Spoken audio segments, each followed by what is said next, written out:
Alright, so today we're talking about section 11-6, which is on spheres. First of all, a little bit of vocabulary. A sphere is basically a ball. It's a set of all points in space that are equidistant from a given point called the center. So if I have a sphere illustrated here. Let's say the center is right there in the middle. No matter where I draw a segment from the center to a point on the sphere, I'm going to hit the edge there. Any of those segments that I just drew, if you drew all infinitely many of them, which is obviously impossible, then you would end up with this shape that is a sphere. That line that I just drew multiple times is called the radius. So that line is called the radius. So the radius can also be in 3D. It's also the radius of this circle here, right? So any point from the center to any part of the outer surface there of that ball or sphere is called the radius. The diameter, similar to the radius, is just from one part of the sphere to another part of the sphere that goes through the center, right? So it's a segment passing through the center with endpoints on the sphere. If you were to drop a plane through, let's say you had something like this, cutting it in some way, right? So some sort of a plane dropping through the sphere, then it would intersect at a circle. Okay, so but maybe it would be better to draw it. If I had like something like this, and it's coming down in front, and it's slicing through back here, like so, then the shape that it would form here would actually form a circle, right? It would cut through at a circle. Now, if that plane goes through the center, so imagine I'm slicing it along here, right? So out in front, along through through the center like so, then it would create this circle in the middle, which is the biggest circle it could create. That circle is called the great circle, which basically is cutting it right through the middle and cutting it in half, right? When you cut it in half, the circumference of that great circle, so the circle that goes around here, again it has the same center, is called the circumference of the sphere. And it divides it in half, meaning it divides it into two hemispheres. So if you think of a globe, we have a northern hemisphere, a southern hemisphere. That's because the equator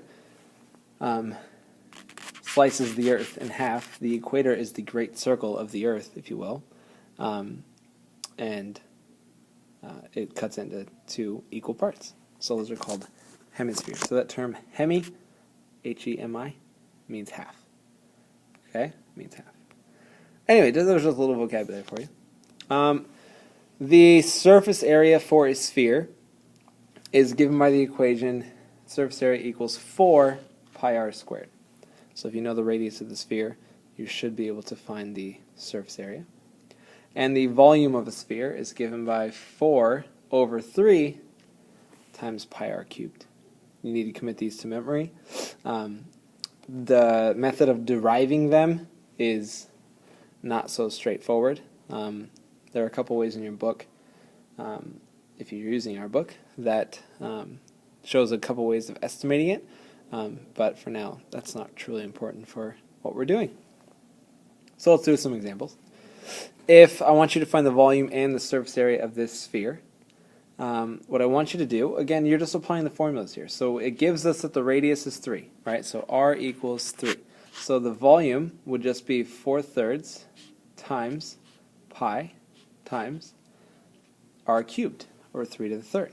Well, first of all, r cubed, we're going to do that part first here. R cubed is 3 times 3 times 3. So we have 4/3, those are circles, whoopsies, apologies. We have 4/3 pi times 3 times 3 times 3 is 27. Then we can simplify here, 27 over 3, that simplifies to 9 and 1, leaving me with 36 pi cubic centimeters. And if it asks you to leave it in terms of pi, then leave it in terms of pi. If it says nearest tenth or nearest hundredth, then multiply by 3.14 and see where it goes from there. The surface area is, again, just applying our formula, really. The surface area gives us, let me write the volume here, so the surface area, similar concept, is just 4 pi r squared. So again, the radius is 3, so we get 4 times pi times 3 squared, which, that's odd. Oddly enough, gives us 36 pi. Again, but in this case, it's not centimeters cubed, it's centimeters squared. Now, this may have been terrible to show you because I could have really thrown you off. This is not always going to be the case. The surface area and the volume are not always the same. It just happen to work out that way. Okay? It's just when the radius is 3. So don't assume they're always the same.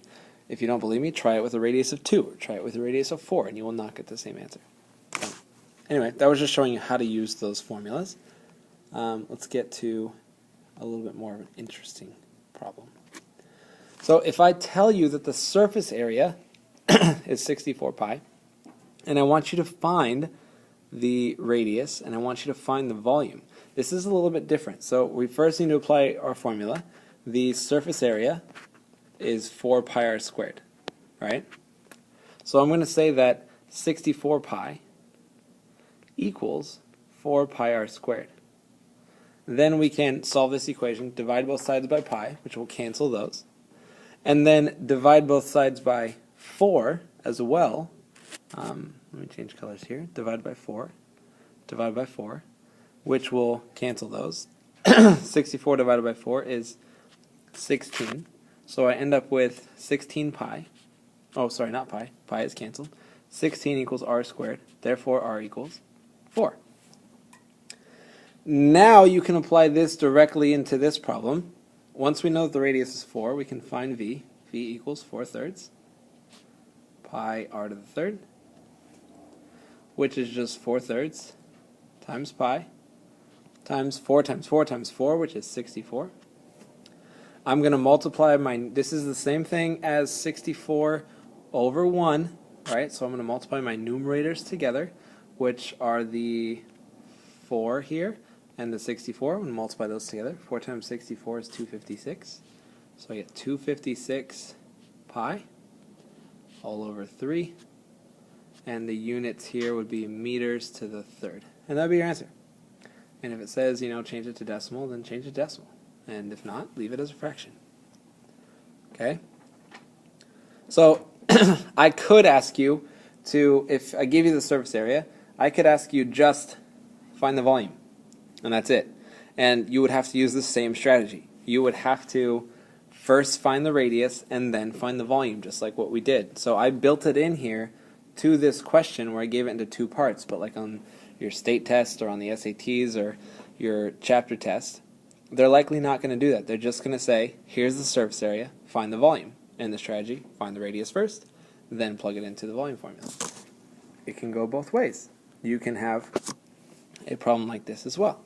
So it gives you the volume is 6 pi, so we have 6 pi equals the equation for volume, 4/3 pi r cubed. I'm going to multiply both sides by 3/4, so times 3/4 to get rid of that fraction, times 3/4.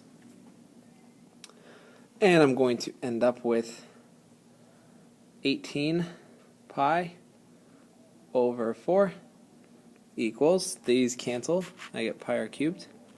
Actually, I should have noticed already that the pi's are going to cancel. So I get 18 over 4 equals r to the third. That simplifies to 9 over 2 equals r to the third. And if I'm solving for r, I just take the cubed root of both sides. So I get the cubed root of 9 over 2 equals r. Then to find your surface area, you're going to plug this in to the surface area formula, which is surface area equals, again, 4 pi r squared. And I'm going to say round this to the nearest hundredth. So what you're going to do is you're going to plug this in your calculator, the cubed root of 9 over 2. You're going to get a decimal for that, and then you're going to plug that in for r in this formula, r squared. And you'll see what you get from there. Now, I'm going to run, because obviously you heard the bell in the background. So I'll let you plug that in on your own. But that's the general concept. There's going to be a couple of problems like these that we're going to work on in class together.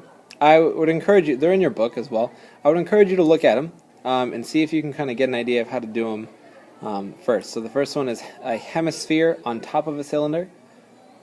On 41 we have two hemispheres on both sides of the cylinder. And the third one we have a hemisphere cut out of the of the cylinder. So that's general, some good questions I can ask you, or I can put on a test. In fact, I will put them on a test. So give them a try on your own. See if you can find surface area and volume for each one, and then we'll talk about them in class. All right? See you guys.